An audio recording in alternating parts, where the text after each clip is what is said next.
Bueno, espero que todos sigáis bien. Esta es la primera clase de fisicoquímica que tenemos de este modo. Ya sabéis que tenéis los apuntes de todas estas transparencias están en PDF en la plataforma virtual de la Universidad de Sevilla y ahí os la podéis descargar. Este tema es un tema un poquito largo, lo hemos dividido en dos partes. Primero disoluciones ideales y después disoluciones reales, pero es un tema que es importante, por eso también es un poco más largo. Es importante y nos va a servir como herramienta para los siguientes temas. Es importante. Bien, de hecho vamos a saber cómo es el potencial químico, por ejemplo, de una especie que está en una disolución líquida. Y cómo es ese potencial químico de esa especie, pero si está en una disolución o una mezcla de gases. Y por tanto, cuándo y en qué condiciones se va a producir la evaporación de una disolución que está compuesta, pues eso, de varios componentes, ¿no? Bien, empezamos. En el tema anterior vimos la termodinámica de una sustancia pura. Teníamos, no sé, agua, amoníaco, metano, benceno, clorobenceno, lo que queráis, una sustancia pura, y vimos cómo era su potencial químico y cómo eso controlaba ese potencial químico si una sustancia cambiaba de fase o no. Cuando dos fases convivían en equilibrio era porque el potencial químico de esa especie era el mismo en ambas fases. Esa era la condición de equilibrio material. Y vimos los diagramas de fase, vimos la ecuación de Clapeyron y de Clausius-Clapeyron, y cómo, bien, de ahí podíamos sacar pues la entalpía de los cambios de fase, la entropía de los cambios de fase. Muy bien, pues ahora vamos a intentar complicar un poquito más el sistema, porque claro, una sustancia pura es algo demasiado simple.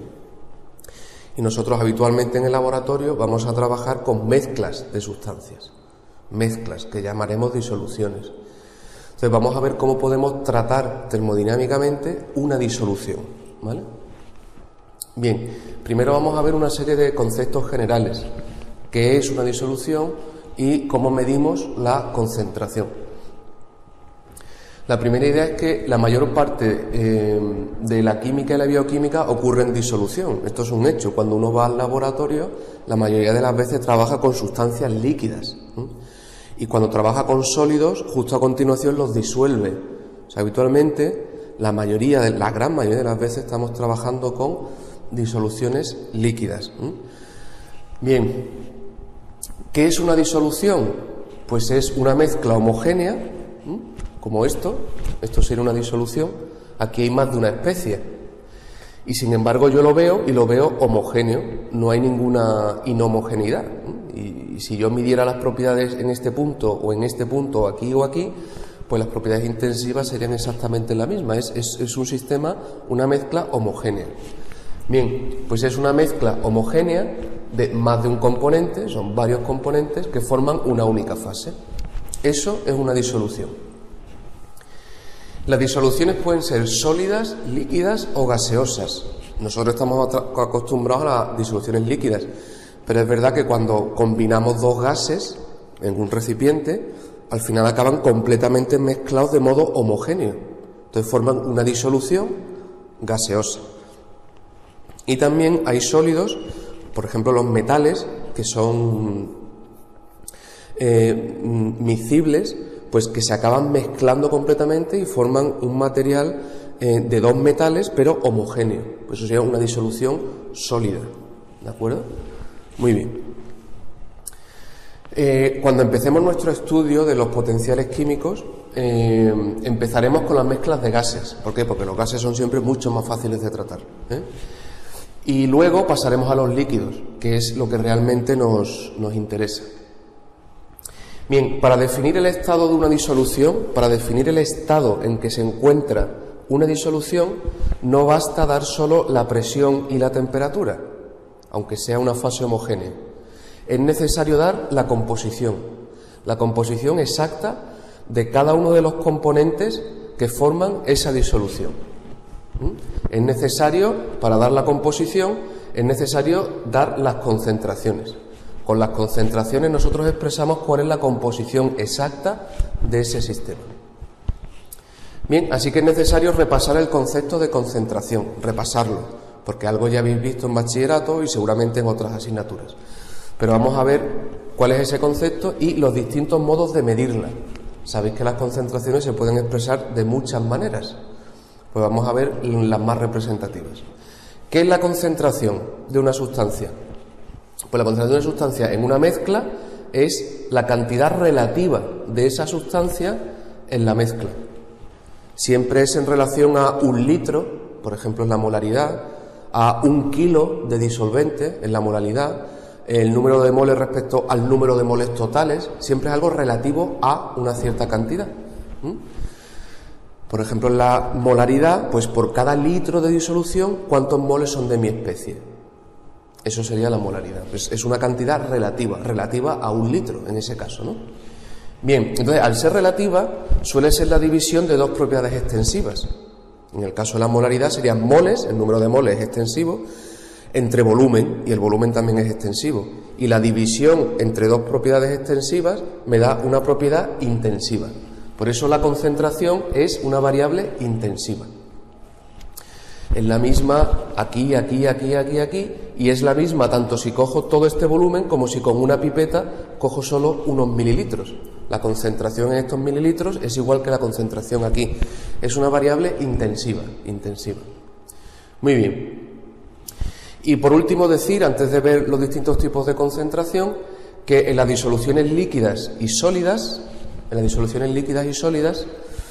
habitualmente hay un componente muy mayoritario respecto a los demás, que llamamos disolvente.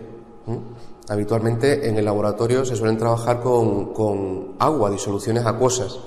Bueno, en química orgánica hay muchos otros disolventes orgánicos, ¿no? Pero en inorgánica el habitual es agua. Entonces es mayoritariamente agua con algunos moles de otras especies.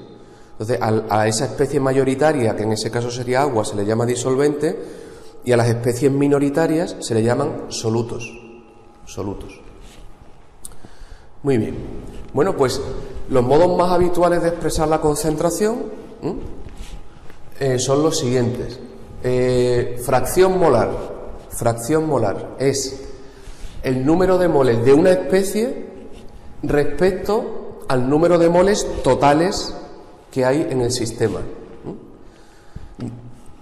Cuando se expresa como el número de moles de mi especie respecto al número de moles totales. El número de moles totales es la suma de todos los moles de todas las especies que hay ahí. Esto, por tanto, no tiene unidades, porque mol partido mol se me van las unidades, no tiene unidades. Viene expresado en tanto por 1. Si lo multiplicas por 100 sería una especie de tanto por ciento. Sería de cada 100 moles, ¿cuántos son de mi especie? De cada 100 moles, ¿cuántos son de mi especie? Eso sería la fracción molar. Es un modo de expresar la concentración. Y es un modo interesante porque no depende de la temperatura. Veremos ahora que la molaridad sí que depende de la temperatura. Este no. ¿Por qué? Porque depende solo del número de moles, y el número de moles no depende de la temperatura. Son los que hay.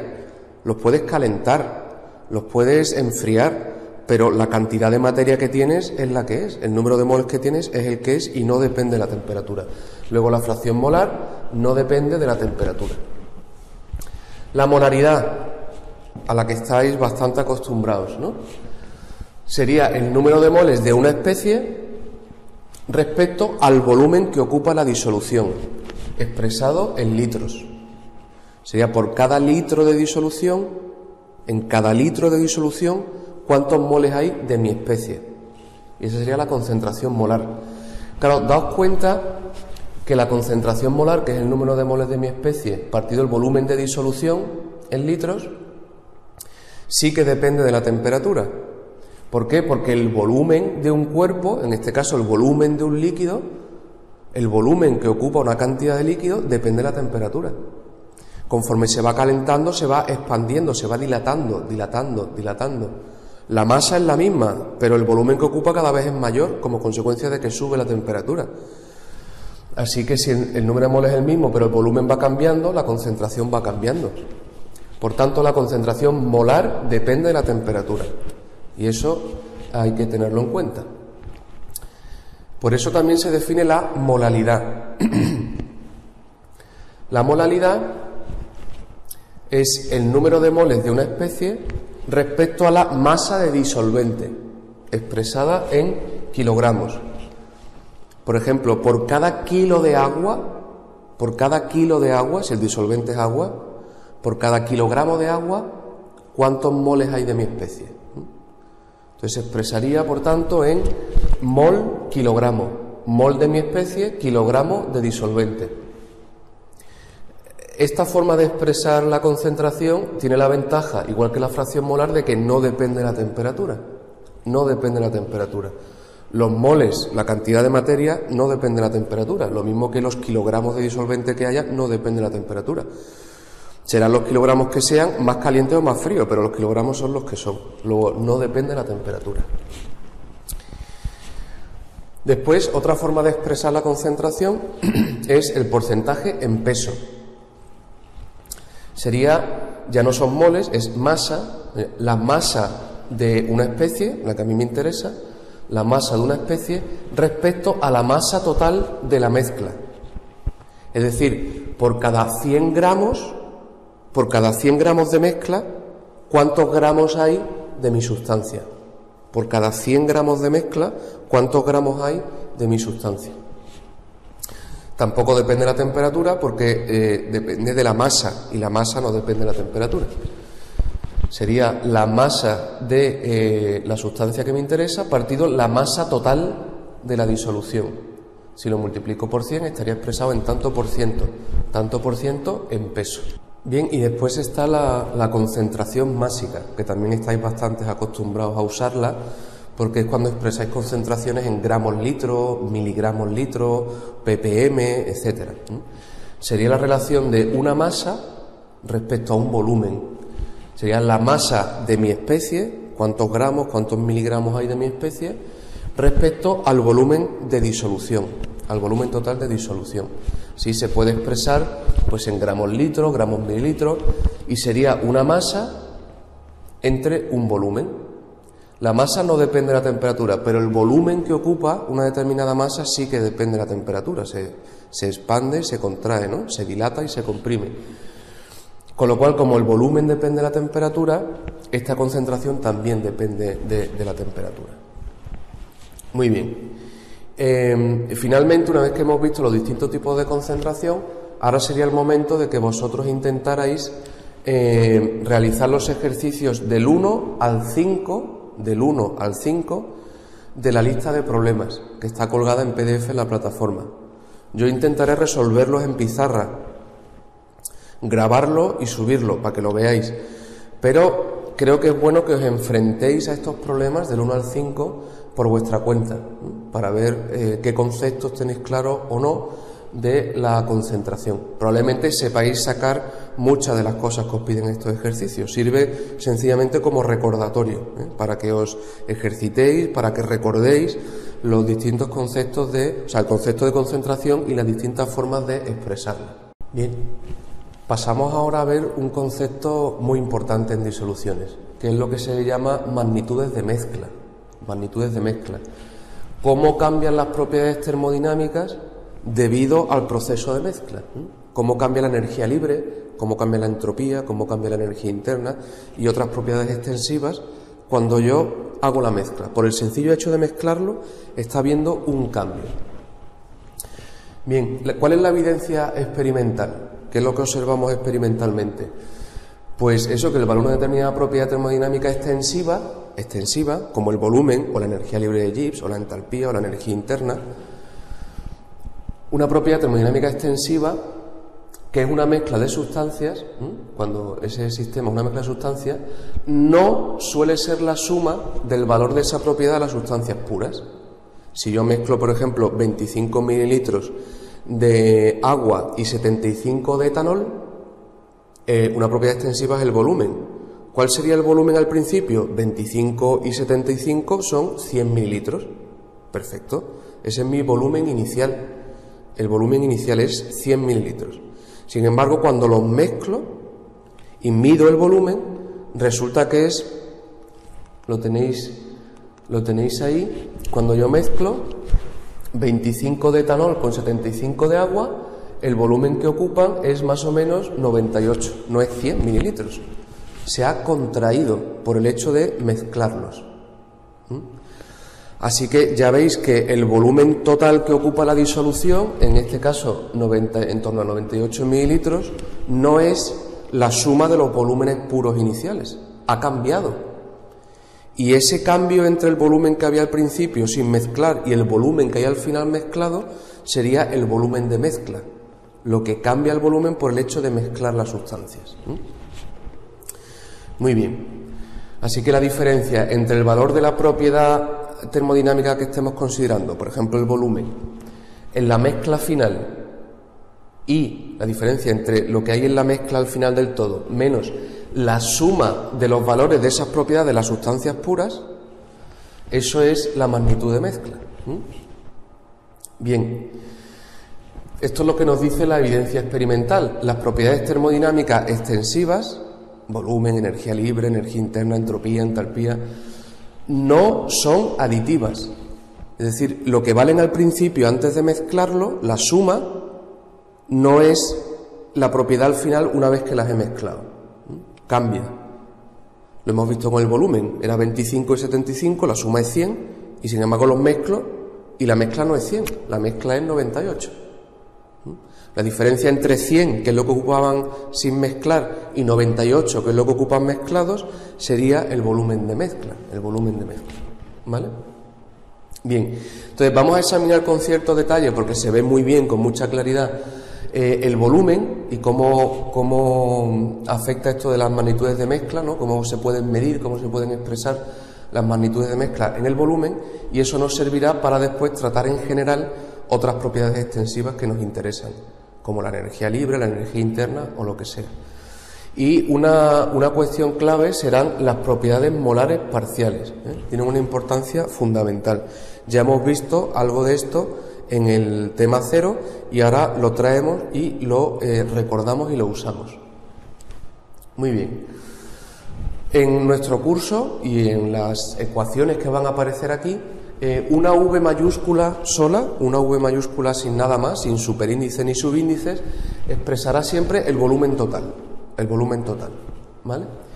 Un asterisco, cuando aparezca un asterisco, indicará siempre que nos referimos a una especie pura.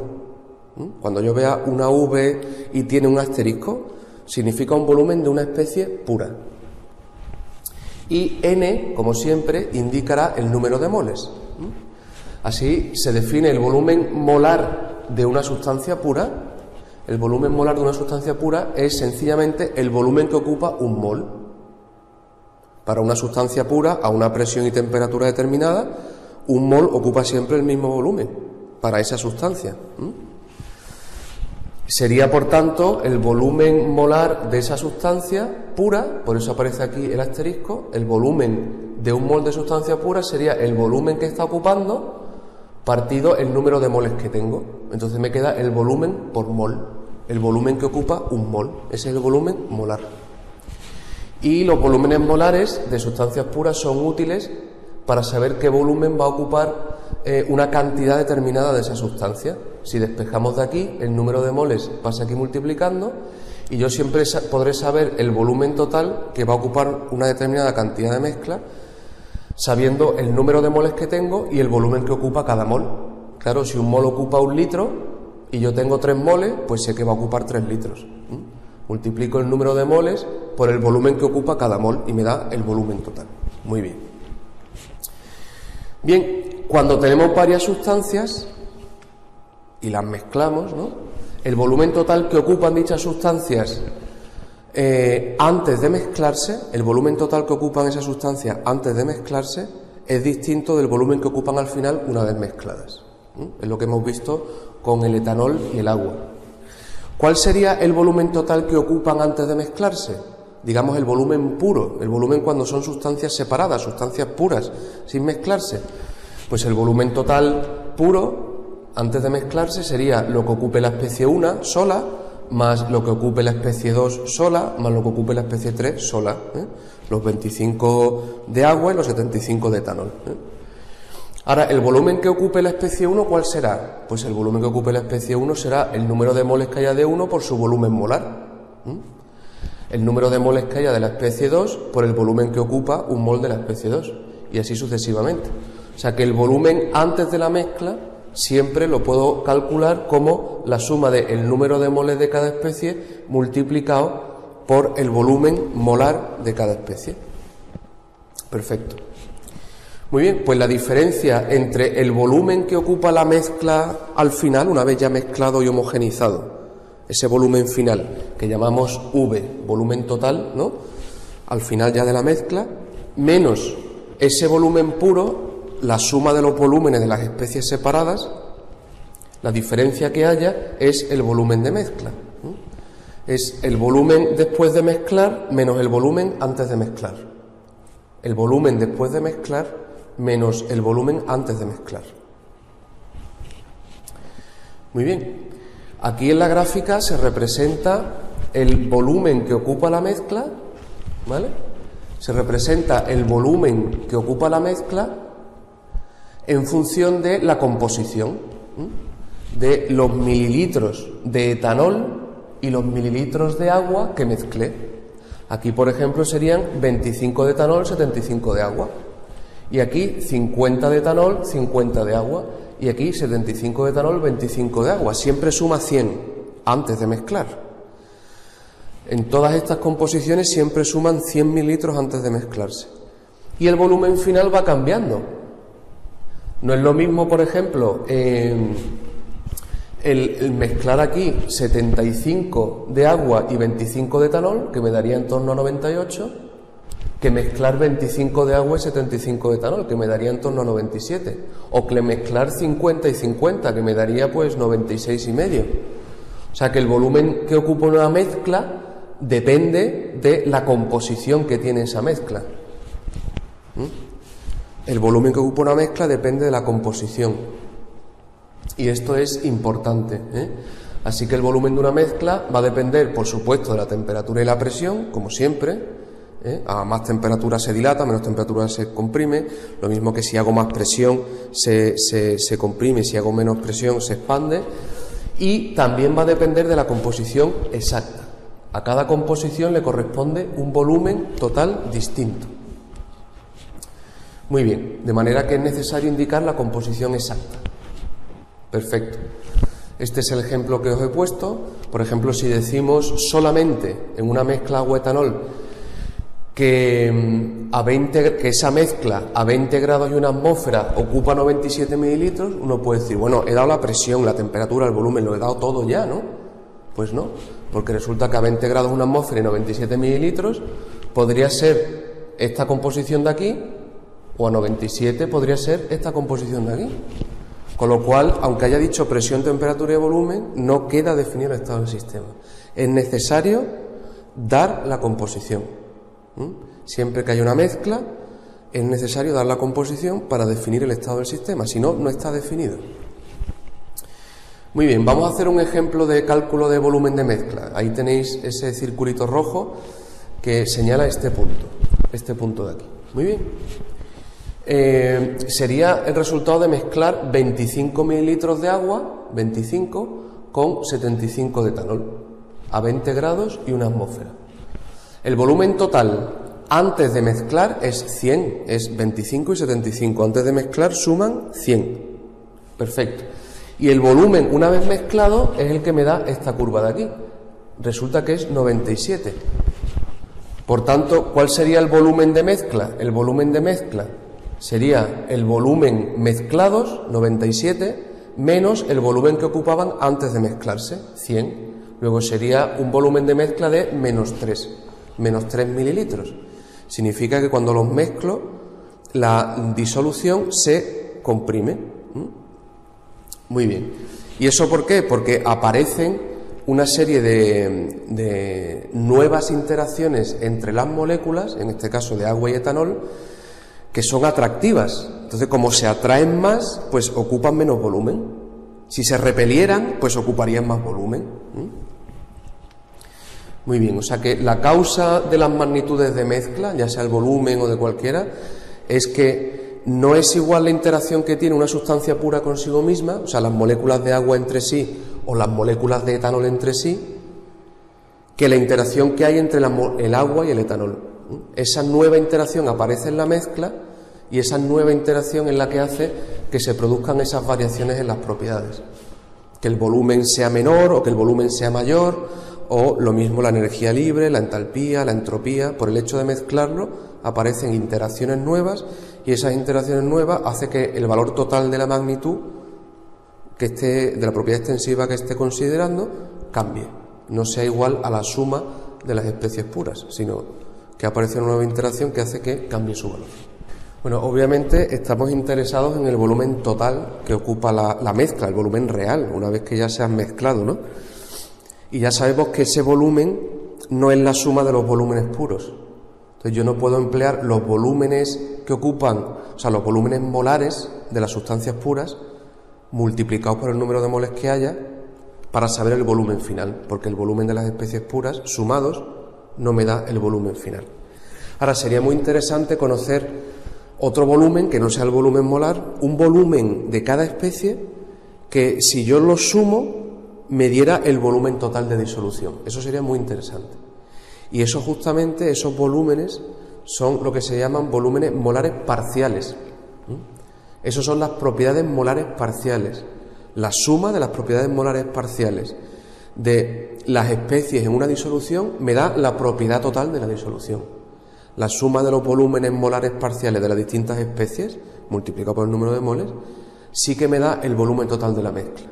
No el volumen molar, que es el volumen de la especie pura, de un mol de la especie pura, sino una nueva propiedad, que es una propiedad molar parcial, a la que llamamos volumen molar parcial. Las propiedades molares parciales es lo que veremos a continuación. Bueno, vamos a ver las propiedades molares parciales. Son fundamentales en termodinámica, en particular en termodinámica química. De hecho, el potencial químico, que es la clave de todo, como vamos a ver, es la clave de todo, el potencial químico. El potencial químico es una propiedad molar parcial. Por eso son tan definitivamente importantes en termodinámica química. Bien, ya vimos en el tema 1, que cualquier variación infinitesimal, o sea, cualquier cambio que se produce en una función que depende de varias variables, por ejemplo x y z, siempre se puede expresar como variaciones parciales de la función respecto a x más cómo varía con respecto a y más cómo varía con respecto a z. Puedo descomponer una variación total de una función en función de cómo cambia parcialmente con cada una de las variables. Si lo aplicamos al volumen, el volumen depende de T, de P, de la composición. Y entonces diríamos, bueno, pues cómo es la variación de volumen en cualquier cambio que se produzca, la voy a poder expresar con cómo varía el volumen con la temperatura, si mantengo la presión constante y la composición constante. Por ejemplo, mezclo 25 de agua y 75 de etanol. Y ya lo dejo, pues la composición es constante. Y la P es constante porque está a presión atmosférica. Y ahora esa mezcla la voy a ir calentando con fuego, por ejemplo, con una placa calefactora. La caliento o la enfrío y veo cómo varía el volumen. Cómo varía el volumen exclusivamente con la temperatura, dejando la presión constante y la composición constante. Eso sería esto. Cómo varía el volumen con la temperatura si mantengo constante la composición y la presión, más cómo varía el volumen con la presión si dejo constante la temperatura y la composición. He mezclado 25 y 75, la mezcla ya es constante, la composición no va a variar, y lo dejo a temperatura ambiente. Esa temperatura ya no va a variar. Y ahora lo que hago es comprimir la mezcla o disminuir la presión de la mezcla. Aumentar la presión y bajar la presión, manteniendo constante la temperatura y la composición. Pues cómo varía el volumen solo con la presión sería esta derivada parcial del volumen respecto a la presión. Y a continuación ya sería con la composición. Cómo varía el volumen de la disolución, el volumen total, cuando yo quito o añado los moles de una especie, sin tocar el resto de especies y dejando la temperatura y la presión constantes, la temperatura ambiente y la presión que haya. ¿De acuerdo? Bien, esto sería como sería la variación parcial del volumen con el número de moles de esa especie. Para verlo gráficamente lo representamos ahí en la figura. Arriba tenéis, este sería mi sistema, es una disolución que está compuesta de varios componentes, y ocupa un volumen V, este volumen de aquí. Y está a la presión atmosférica y a la temperatura constante que le da este baño. Este baño hace que esté siempre a esta temperatura. Total, que tengo una disolución que ocupa este volumen a esta temperatura y esta presión. Y ahora añadimos una pequeña cantidad de moles de la especie J, donde J es la especie que sea, una especie cualquiera. Y al añadir esa pequeña cantidad de moles de J, resulta que el volumen, a esa temperatura y presión, el volumen aumenta un poco. Pero aumentará poco, porque como he añadido pocos moles, aumentará un diferencial de V.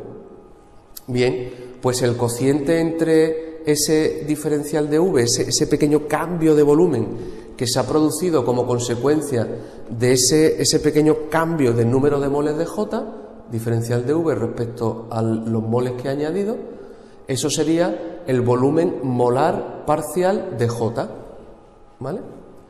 Es cómo cambia el volumen total con el número de moles de esa especie. Ese es el volumen molar parcial de esa especie. He mantenido constante la temperatura y la presión y he mantenido constante el número de moles de todas las demás especies. Solo he cambiado los moles de J.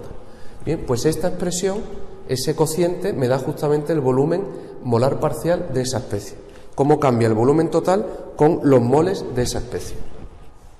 Muy bien. Bien, fijaos que el volumen molar parcial es una división de propiedades extensivas. El volumen es extensivo, el número de moles es extensivo, extensivo partido extensivo se vuelve intensivo. Luego, el volumen molar parcial es intensivo.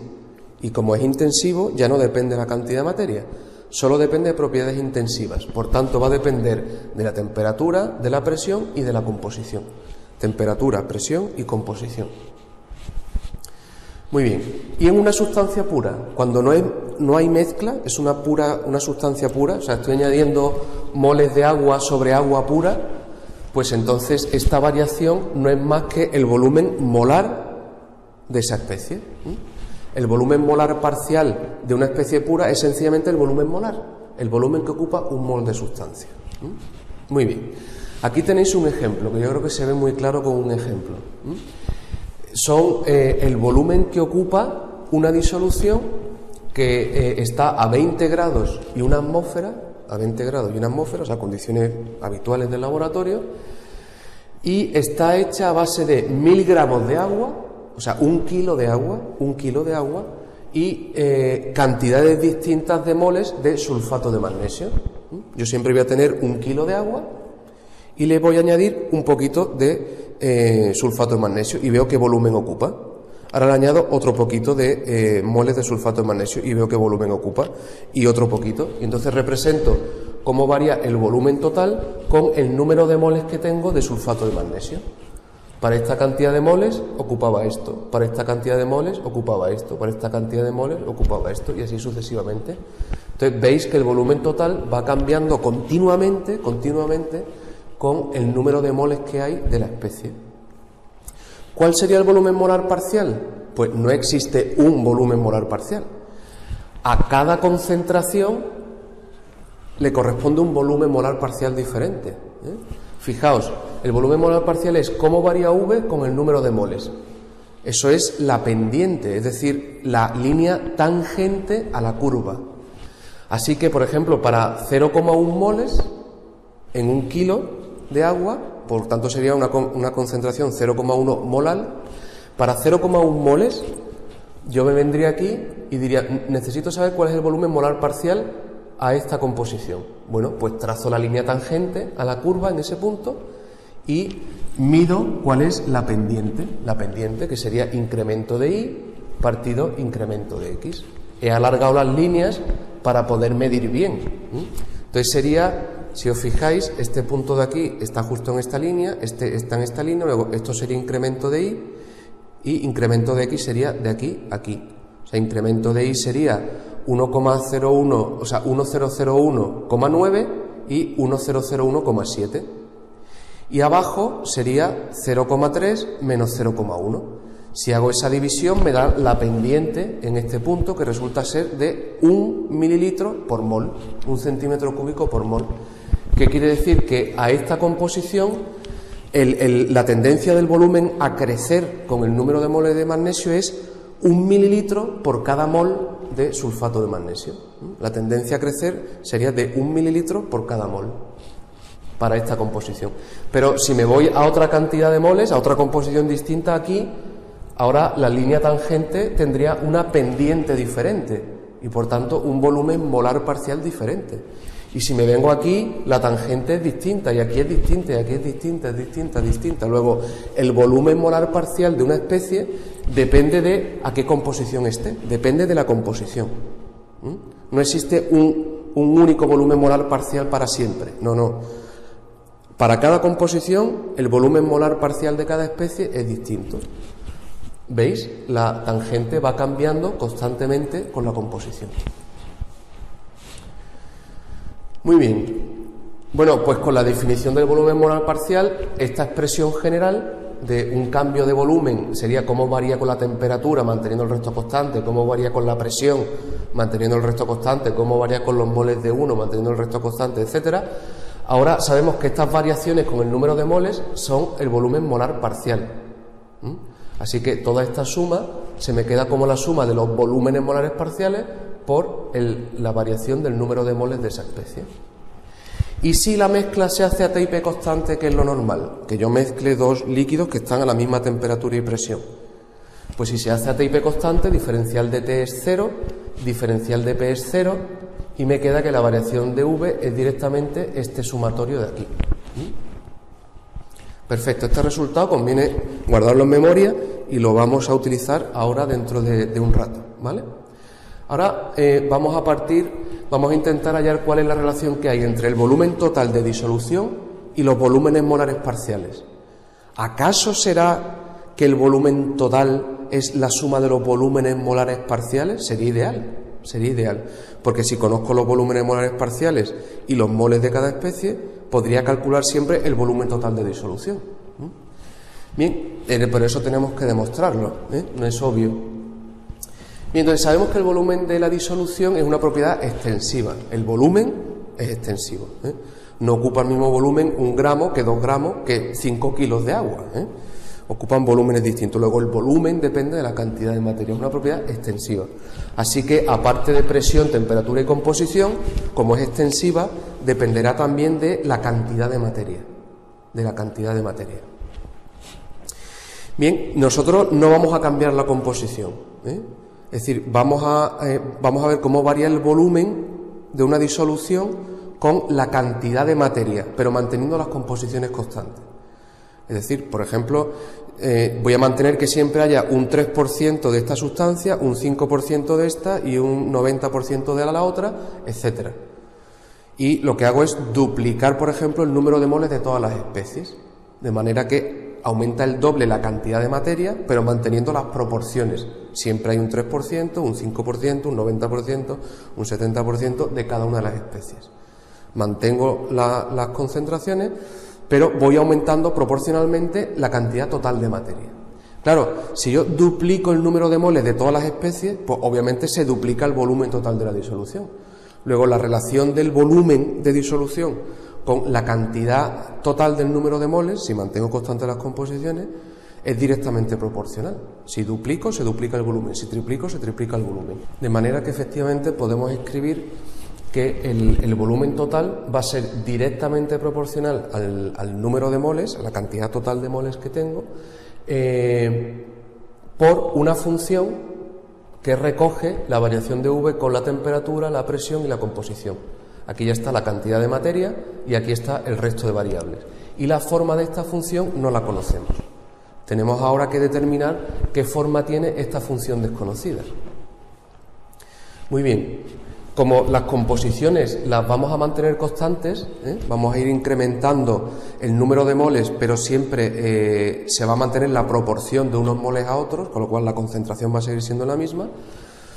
¿Vale? La composición es constante. Si yo hago una variación en el volumen, una variación en el volumen, esto va a permanecer constante porque T y P son la temperatura y presión ambiente, que son constantes, y las fracciones molares son las concentraciones, que se van a mantener constantes. Luego esto es constante. Una variación de V me quedaría que sería esto, que es constante, por una variación de N. Y podemos escribir esto que está aquí, por una variación de N. Perfecto. Y ahora nos vamos a la definición de fracción molar. Fracción molar es el número de moles de una especie entre el número de moles totales. Si despejamos, el número de moles totales pasa multiplicando y el número de moles de una especie sería el número de moles totales por la fracción molar de esa especie. Si ahora hacemos una variación, como las concentraciones las estamos manteniendo constantes, estamos variando la materia total, pero de modo proporcional, de manera que se mantienen las proporciones y las concentraciones, por tanto, son constantes. Si yo hago una variación, me quedaría que la variación del número de moles de I sería la variación del número de moles totales por la fracción molar, que la fracción molar es constante. Así que nos queda esto de aquí. La variación del número de moles de la especie I va a ser la fracción molar por la variación del número de moles totales. Perfecto, perfecto. Bien, y ahora volvemos a la expresión que habíamos almacenado en memoria. Os dije, en recordarlo, que lo vamos a usar ahora. Habíamos obtenido que la variación del volumen es la suma de los volúmenes molares parciales por las variaciones del número de moles de la especie. Y ahora sabemos que la variación del número de moles de la especie es la fracción molar por la variación del número de moles totales. Luego esto lo puedo sustituir donde aparece la variación del número de moles de I, lo coloco aquí y me queda esta expresión de aquí. Perfecto. Fijaos, nuestro objetivo era determinar qué forma tenía esta función, que relacionaba la variación de V con la variación del número de moles totales. Pues lo tenemos aquí. Aquí tenemos la variación de V con respecto a la variación del número de moles totales, es este término que está aquí. Esta función, por tanto, será este término que está aquí. Ya hemos hallado qué forma tiene esa función. Esa función desconocida es la suma de las fracciones molares por el volumen molar parcial. Fantástico. Pues ahora vuelvo al principio para obtener ya la conclusión final. El volumen total de una mezcla, yo sé que va a depender directamente del número de moles totales, eso ya lo sé, multiplicado por una función desconocida que ahora sé que tiene esta forma. Luego sustituyo esto donde aparece la función y me queda esta expresión de aquí. N multiplica a todos los sumandos, con lo cual se puede meter dentro de cada uno de los sumandos, y N por X sub I es N sub I. Fijaos que la fracción molar es N sub I partido en número de moles totales. N sub I partido en número de moles totales. Número de moles totales se me va con número de moles totales y me queda N sub I. Y hemos hallado lo que queríamos. El volumen de una disolución, de una mezcla, el volumen real que voy a tener, efectivamente es la suma de los volúmenes molares parciales, que son unos volúmenes determinados de cada sustancia, volúmenes molares parciales, por el número de moles de cada especie. Así que sí, podemos expresar la propiedad total de la mezcla en función de una suma de propiedades de las sustancias. Y esas propiedades de las sustancias, cuya suma es la propiedad total de la mezcla, son las propiedades molares parciales. En este caso, los volúmenes molares parciales. Sumando los volúmenes molares parciales de cada especie por su número de moles, me da el volumen total de la mezcla. Y es lo que queríamos obtener. Bien, con esto, pues eso, conseguimos lo que estábamos buscando, y llegados a este punto, sería el momento de intentaréis por vuestra cuenta realizar los ejercicios del 6 al 8 de la lista de problemas. Los ejercicios del 6 al 8 de la lista de problemas tratan específicamente el tema de los volúmenes molares parciales. Entonces yo os animaría a que intentéis hacerlos por vuestra cuenta, que os enfrentéis a ellos, los ejercicios del 6 al 8, aunque yo intentaré resolver los ejercicios en pizarra, grabarlos y subirlos. Pero de momento intentadlo vosotros, los ejercicios del 6 al 8 de la lista de problemas. Bueno, pues lo que hemos obtenido para el volumen es exactamente igual de aplicable, idéntico a cualquier otra propiedad extensiva. La energía libre es una propiedad extensiva, la energía interna es una propiedad extensiva, la entalpía es una propiedad extensiva, la entropía es una propiedad extensiva. Luego, el mismo resultado que hemos obtenido para V es aplicable a cualquier propiedad extensiva del sistema. Así, por ejemplo, igual que hemos visto que el volumen total es la suma de los volúmenes molares parciales, multiplicado por el número de moles de cada especie, donde el volumen molar parcial es cómo varía el volumen total de la mezcla con el número de moles de esa especie, pues exactamente igual se cumpliría para la energía interna. La energía interna de una mezcla sería la suma de las energías internas molares parciales de cada uno de los componentes multiplicado por su número de moles, donde la energía interna molar parcial de una especie es cómo varía la energía interna de la mezcla, con el número de moles de esa especie. Y lo mismo se cumpliría para la entalpía, y lo mismo se cumpliría para la entropía, y lo mismo se cumpliría para la energía libre de Gibbs, que esta es particularmente importante. Es tan importante que a la energía libre de Gibbs molar parcial se le llama potencial químico y se le asigna una letra específica, mu. Eso ya lo habíamos visto, mu sui, una letra griega. Perfecto. Luego, la energía libre de una mezcla será la suma del potencial químico de cada componente multiplicado por el número de moles de cada componente. Sumo eso, el número de moles de 1 por el potencial químico de 1, más el número de moles de 2 por el potencial químico de 2, más el número de moles de 3 por el potencial químico de 3, y así todas las especies que haya, la suma total me da la energía libre total de la mezcla. Muy bien. Bien, y además este resultado nos permite también poder calcular los valores de las magnitudes de mezcla. Por ejemplo, el volumen de mezcla, que era el volumen una vez mezclados, menos el volumen antes de mezclar. Volumen mezclados, volumen antes de mezclar. El volumen mezclados ya sabemos que es la suma de los volúmenes molares parciales, lo acabamos de demostrar. Y el volumen antes de mezclar, pues sería la suma de los volúmenes puros, es decir, la suma de los volúmenes molares de las especies puras. De los volúmenes que ocupa cada mol de especie pura multiplicado por el número de moles que haya de cada especie. Como esto es un sumatorio y se está restando y esto es un factor común, pues saco factor común y me quedaría esta expresión de aquí. Este sería el volumen molar parcial de la especie en la mezcla menos el volumen que ocupa un mol cuando esa especie está pura, ¿vale? El volumen molar parcial en la mezcla menos el volumen molar de la especie pura, multiplicado por el número de moles de esa especie. Eso hecho para todas las especies que haya, la suma me da el volumen de mezcla. El cambio que se produce entre el volumen total una vez mezclados menos el volumen total antes de mezclar. Lo mismo aplicaría a la variación de la energía libre de mezcla, a la entalpía de mezcla y a la entropía de mezcla.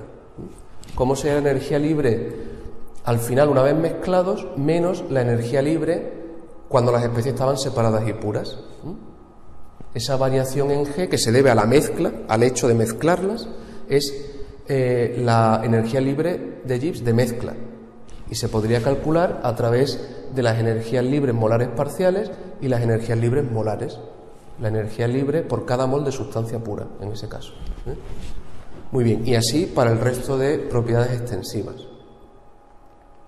Perfecto, y una última idea también muy importante y muy útil, extremadamente útil, es que se puede comprobar, hombre, no podemos hacerlo aquí porque no tenemos todo el tiempo del mundo, pero se puede comprobar perfectamente que las relaciones que hemos encontrado entre las variables termodinámicas totales se cumple para las propiedades termodinámicas molares parciales.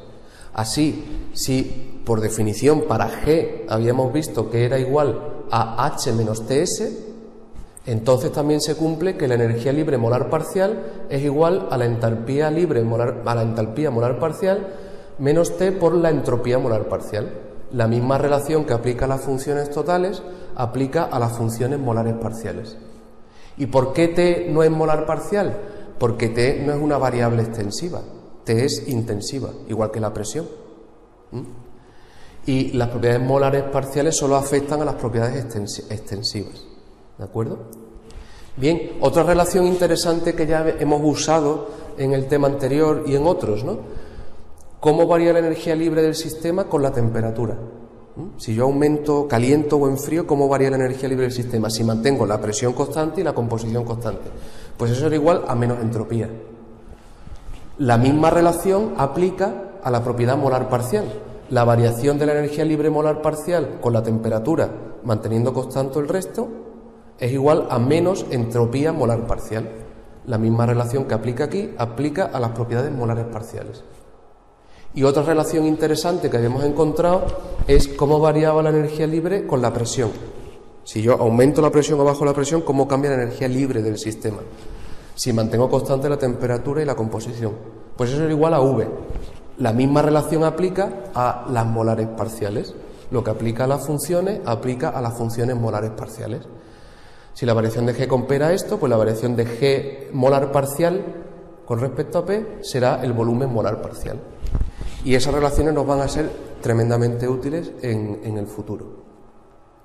Muy bien, pues como conclusión general, resulta que a partir de los potenciales químicos, y aquí al que esté interesado le explica cómo se haría, a partir de los potenciales químicos se pueden calcular todas las demás propiedades molares parciales, el volumen molar parcial, la entropía molar parcial, la entalpía molar parcial, la entropía molar parcial, todas las demás propiedades molares parciales las puedo calcular a partir del potencial químico, eso para todas las especies, y una vez que sé las propiedades molares parciales de todas las propiedades para todas las especies, puedo calcular cualquier propiedad del sistema, porque la energía libre será la suma de las energías libres molares parciales, y la entropía la suma de las entropías molares parciales, y la entalpía la suma de las entalpías molares parciales.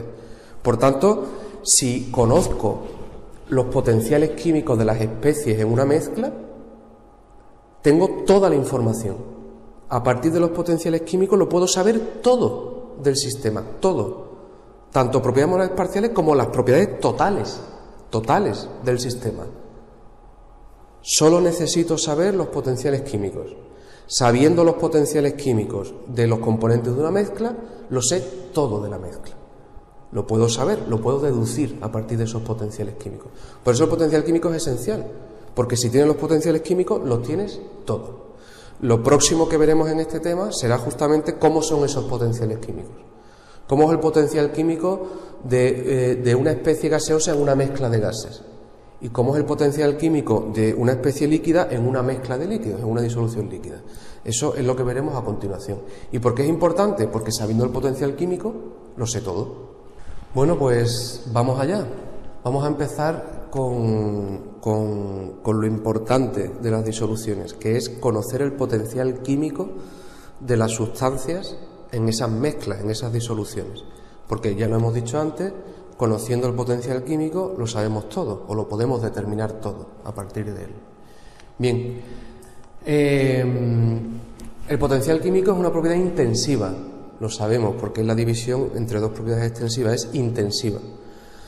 Entonces, para una sustancia pura, sabemos que una propiedad intensiva va a depender solo de dos variables. Dando dos variables, lo damos todo.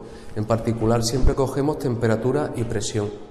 Luego, el potencial químico, por ser una propiedad intensiva, para una sustancia pura depende solo de la temperatura y la presión. Muy bien. Después hay distintas variables que se suelen mantener constantes en el laboratorio. En particular, solemos trabajar siempre a temperatura ambiente. Por tanto, en general, la inmensísima mayoría de las veces trabajamos a temperatura constante, Y eso lo tendremos en cuenta al deducir nuestras ecuaciones, pues nos interesa que sean útiles en nuestro contexto de trabajo, y nuestro contexto de trabajo habitualmente será temperatura constante. Así que encontraremos la variación del potencial químico, cómo varía con la composición, que eso sí que en el laboratorio lo cambiamos constantemente, mediante reacciones químicas o añadiendo o quitando sustancias. ¿Cómo varía el potencial químico? Con la composición y con la presión, porque sobre todo en reacciones de gases, cuando se producen las reacciones, hay cambios de presión, ¿vale? Con lo cual vamos a mantener la temperatura constante en nuestras deducciones, que es lo habitual, y vamos a ver cómo varía el potencial químico con la presión y con la composición.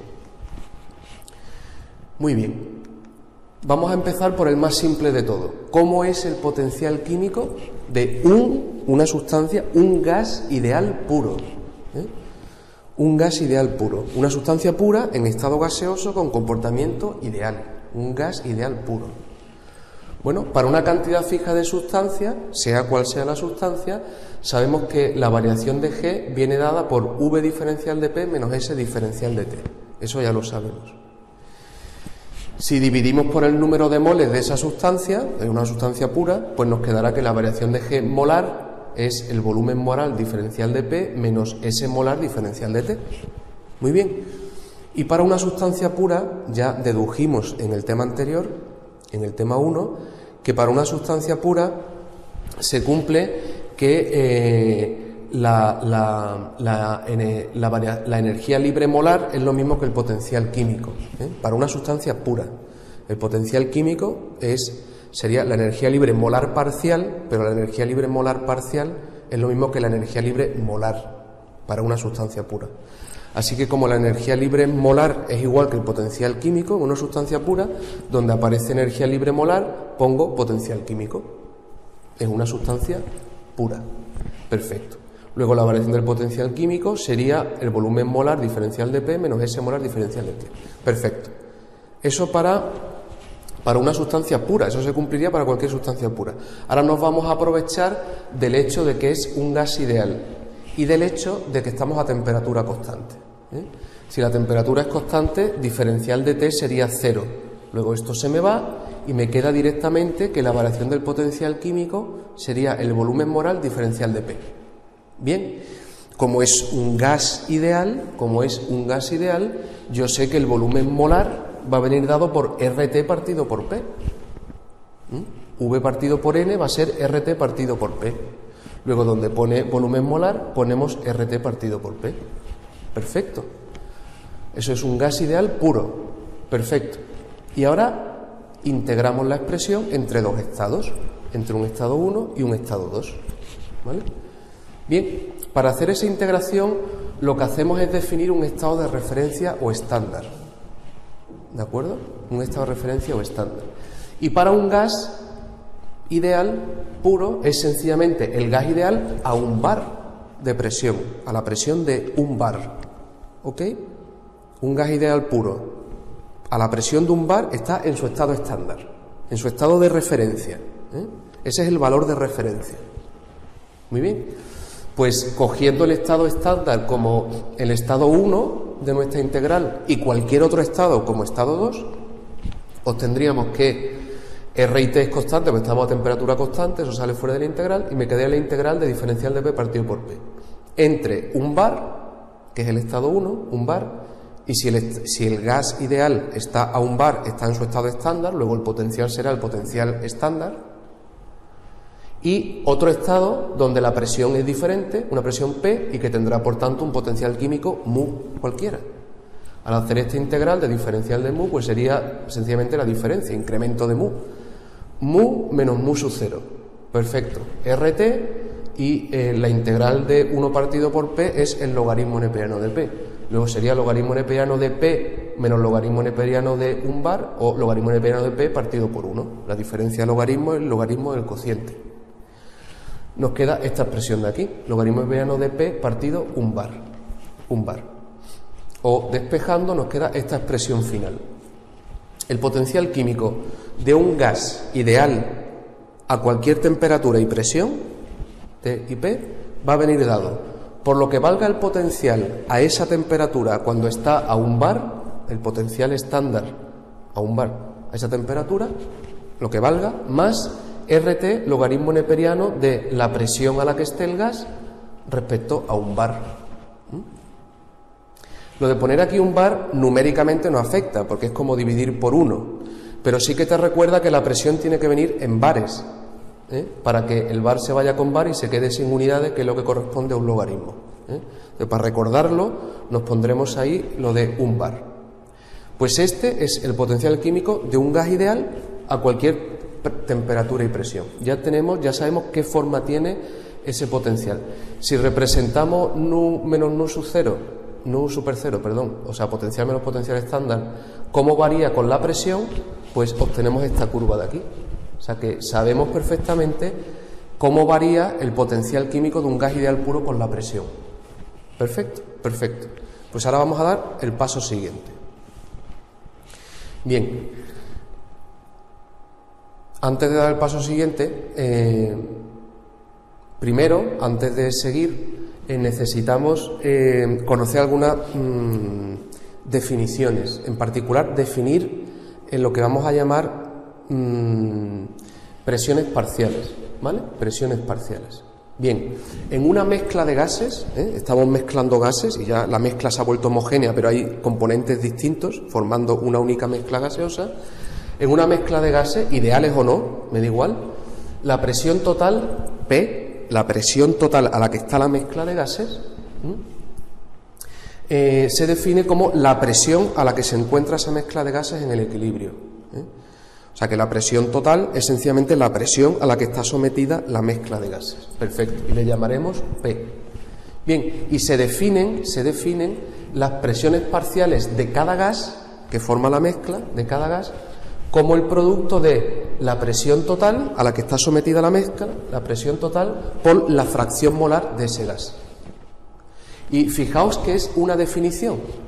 Si eso se cumple tanto para gases ideales como no ideales. Es un modo conveniente de repartir la presión total entre los distintos componentes. ¿Y cómo lo reparto? Pues en función del peso que tienen. ¿Y cómo evalúo ese peso? Con la fracción molar. Es un modo de repartir la presión total entre los distintos componentes. ¿Cuánto le toca de la presión total a cada componente? Pues sería la presión total por su fracción molar. Eso me daría la presión parcial de ese componente en la mezcla. Y esto es importante. Esta definición hace que la suma de las presiones parciales de todos los componentes me dé la presión total. Fijaos, si yo sumo todas las presiones parciales, la presión parcial es fracción molar por presión total. Perfecto. La presión total es la presión total, es común para todos los gases, con lo cual la presión sale fuera del sumatorio como factor común y me quedaría presión total por suma de fracciones molares. ¿Y la suma de fracciones molares cuánto es? La suma de fracciones molares es siempre 1, luego esto es igual a P, que es la presión total. O sea que efectivamente la suma de las presiones parciales de los gases siempre me da la presión total. ¿De acuerdo? Y esto se cumple para todos los gases, ideales o no. ¿Qué peculiaridades tienen los gases ideales? Ahora, para los gases ideales, una mezcla de gases ideales, lo que sí se cumple es que el sumatorio de las presiones parciales es igual a este sumatorio. Es decir, al sumatorio de cada presión parcial lo puedo expresar como el número de moles de esa especie por RT partido por el volumen total de la mezcla. Como RT y V es común para todos los gases, están todos a la misma temperatura ocupando el mismo volumen, pues eso sale del sumatorio como factor común y me quedaría el sumatorio de N sub I. El sumatorio del número de moles, el número de moles totales. Y entonces me queda que el sumatorio de la presión ideal, o sea, de la presión ideal, el sumatorio de las presiones parciales para los gases ideales es el número total de moles por RT partido por V. Y esto es exactamente lo mismo que la presión total. O sea que para un gas ideal lo que se cumple es lo que uno podría haber predicho de un modo lógico. Un gas ideal es aquel que no nota la presencia de otros gases ideales. Es decir, no hay interacción, no se ven entre ellos. Es como si cada uno estuviera solo, aunque haya más. Eso es un gas ideal. No interacciona con los demás. Es como si estuviera solo. Por tanto, si estuviera solo ocupando el volumen de la mezcla a la temperatura a la que está la mezcla, ¿qué presión ejercerían esos moles? Pues la que cumple que P por V es igual a RT. Luego, efectivamente, la presión parcial para una mezcla de gases ideales no es otra cosa que la presión que ejercería ese gas si estuviera solo ocupando ese volumen a esa temperatura. Y se cumple que la suma de esas presiones parciales, o sea, las presiones que ejercería cada uno, la suma es la presión total. ¿De acuerdo? Bien. Pero estas relaciones de la presión y el volumen con RT, tanto para presión parcial como para presión total, si es presión parcial es el número de moles de esa especie, si es presión total es el número total de moles, estas expresiones solo se cumplen, obviamente, exclusivamente para los gases ideales. Bien. Bueno, ya conocemos, es el primer potencial químico que hemos determinado, la forma que tiene, el potencial químico de un gas ideal puro. Bueno, vamos a dar un paso más. ¿Cuál es el potencial químico de un gas ideal, pero en una mezcla de gases? ¿Cómo cambia el potencial químico si en vez de estar solo, está acompañado de otros gases ideales, en una mezcla, ¿no? Bien, para eso nos vamos a servir de este esquema que está aquí, que nos va a ayudar a determinar esto. Fijaos, en la parte de arriba tenemos una mezcla de gases ideales, varios gases que están mezclados formando una mezcla homogénea, a una temperatura T y una presión total P. ¿De acuerdo? Bien, y aquí hay una pared que es rígida, o sea que no se mueve, es diatérmica, por tanto, en el equilibrio este gas de aquí y este gas de aquí estarán a la misma temperatura, diatérmica, y permeable solo a la especie I. Solo el gas I, uno de los gases de la mezcla, solo ese es capaz de pasar a través de la pared. Cuando se alcance el equilibrio, ¿qué vamos a tener? Pues aquí vamos a tener una mezcla de gases donde el componente I pues va a tener una cierta presión parcial que vendría dada por la fracción molar, por la presión total, como siempre, ¿vale?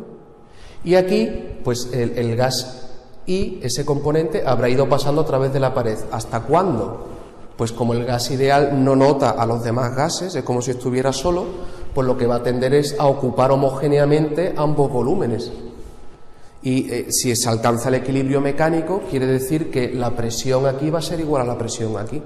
Si la presión fuera distinta, aquí fuera mayor, de ese gas, pues parte de ese gas pasaría aquí. Y si aquí fuera mayor, pasaría aquí. En el equilibrio, la presión de ese componente en esta parte y en esta parte tiene que ser la misma, si no se movería. Así que la presión a la que está el gas puro, porque aquí solo está la especie I, el resto de especies no pueden pasar a través de la pared, la presión a la que está el gas puro es la misma que la presión a la que está el gas mezclado. O sea que la presión parcial en la mezcla es igual que la presión pura de este gas, estando ambos a la misma temperatura. ¿De acuerdo?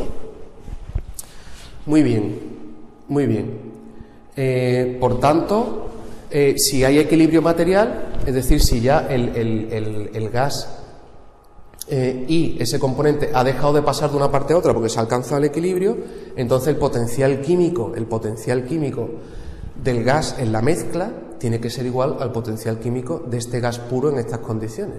Si no, se movería, habría movimiento material.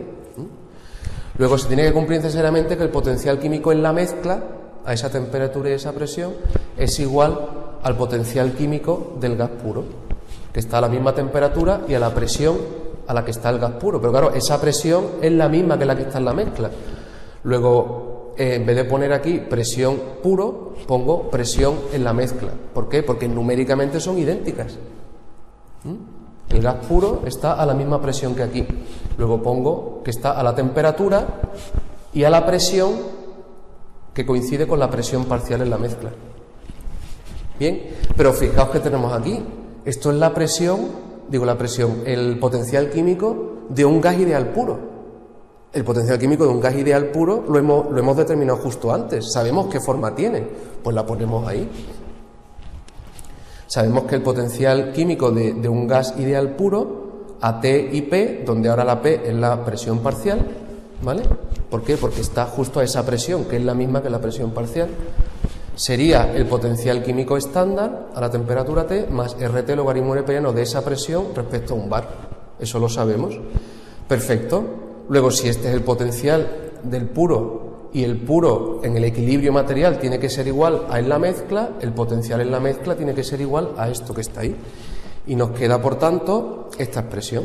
El potencial químico de un gas ideal en una mezcla de gases es el potencial estándar, que sigue siendo el gas ideal, ese componente puro a un bar y a esa temperatura, ¿vale?